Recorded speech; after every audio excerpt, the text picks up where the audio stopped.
Are you a career executive who has a lot of uncertainty around how do I grow my career given these uncertain times? The reason why it feels so difficult to navigate an executive career in these times is because a lot of times we're trying to grow a career path using untailored advice. Because when we read articles and we read books and we listen to these news columns, what we're hearing is a general advice for general workers. But executive career paths are completely different. The way that you navigate growth as an executive is very different from a general worker. Your roles are more in line with the strategic direction. So what is necessary is understanding, well, what is the differences between an executive career and general advice? So what I want to share with you in this video are 3 key strategies on how do you navigate the executive growth trajectory in these uncertain times, especially if or when there is a recession. How do you navigate that? And by the way, these 3 strategies are exactly the same 3 strategies that I share with my executive coaching clients. So let's go. Strategy number 1 is to set clear career growth goals that align with true values. As an executive, there are characteristics that make you unique, and there's characteristics of your career path that make it unique as well. And up until now, as you've been moving up in your leadership, reaching higher levels of your career growth as well into executive levels, you have successes along the way. But the successes that you've been able to achieve, these successes didn't get there by accident.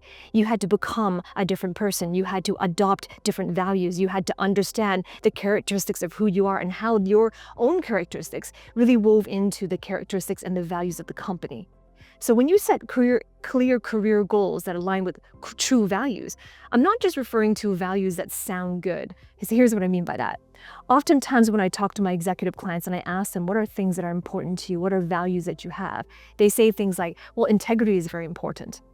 And another thing that's really important is honesty. And another really thing that's important is autonomy and having attention to details. Now, these things are really nice to have, and they're very positive attributes. But the thing is, sometimes these values aren't the true values that are necessary and sufficient for your career growth. They are nice to haves. They are idealistic to have, but they may not be the thing that is necessary and the thing that is truly linked to what will get you there. So the key is to bring it home in terms of what have been the values that have been characteristic of you and values that have been characteristic in the organization, in the roles that you've had up until now that allowed you to be able to succeed and achieve what you have achieved so far. And when you're able to articulate those values clearly and concisely, and therefore setting your own personal career goals, because your career goals are not only going to be for your personal enjoyment and your personal fulfillment, your career goals are going to be directly as a result of being able to solve real problems for the company in which you work. And this is even more important, especially in these uncertain economic times.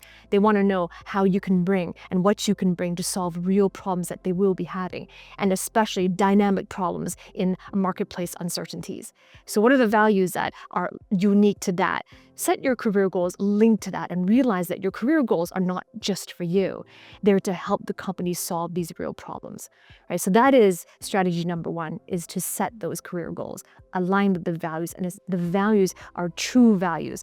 They're not nice to haves, they are true values. So I want to hear from you. Comment below, share with me, what have your true values been? What have you extrapolated from having self-awareness? What have you been able to extrapolate from reflecting on your journey so far? What are your true values? Comment below. Strategy number 2, build a business case around each milestone. When you're setting career goals, there are certain milestones you want to reach. It could be a financial milestone. It could be a job title milestone. It could be a trajectory milestone, right? It could be a milestone in terms of influence, or it could be a milestone in terms of projects or relationships that you are building. So whatever it is, you have certain milestones. And these milestones are important to you. They're your personal career goals that are fulfilling and inspiring for you. But in order to have these milestones met, you need to have certain networks in place. You need to have certain buy-in in place. So the best way to receive buy-in is to understand, how are these milestones that are important to you personally, how are they going to help the company, your peers, the stakeholders, the investors? How are they going to help the C-suite, your other peer executives as well? How's it going to help them to achieve what's most important to them? So this is important to understand, what's the business case. Because as an executive, your key role is no longer in implementation. You're no longer the one who does the thing.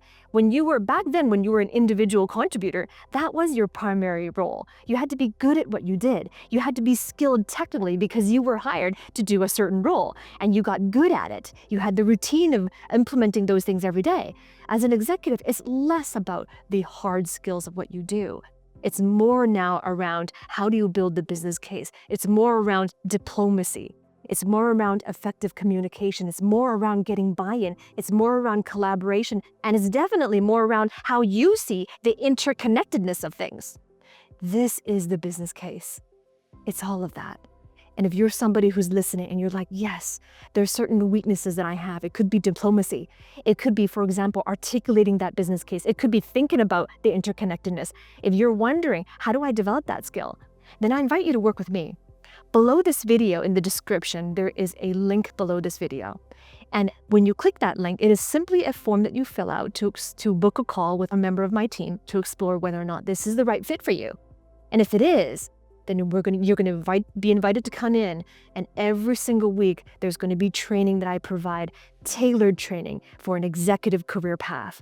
How can you grow your career path? How do you develop your diplomacy?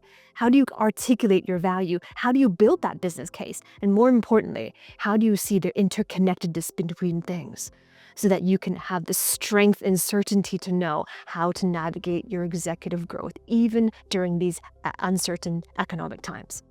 Strategy number 3, embrace all sides of the pursuit. All sides. Because when it comes to pursuing growth in your executive career path, there's going to be ups and downs, positive and negatives. There's going to be benefits and drawbacks. There's going to be maybe elements of it that aren't quite as inspiring to you and elements of it that are truly and deeply inspiring to you. Life gives you both. And as an executive, there may be relationships that are more of a challenge, relationships that are more supportive, and so on. And the key is to be having momentum moving forward.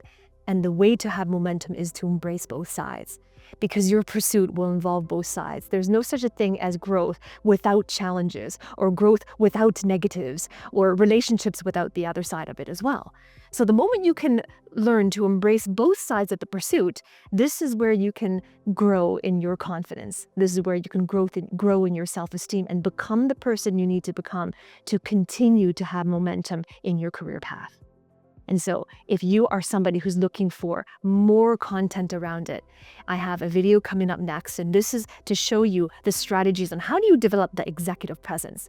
If you are looking for a little bit more support on that executive presence, then that video is coming right up next. Don't go anywhere.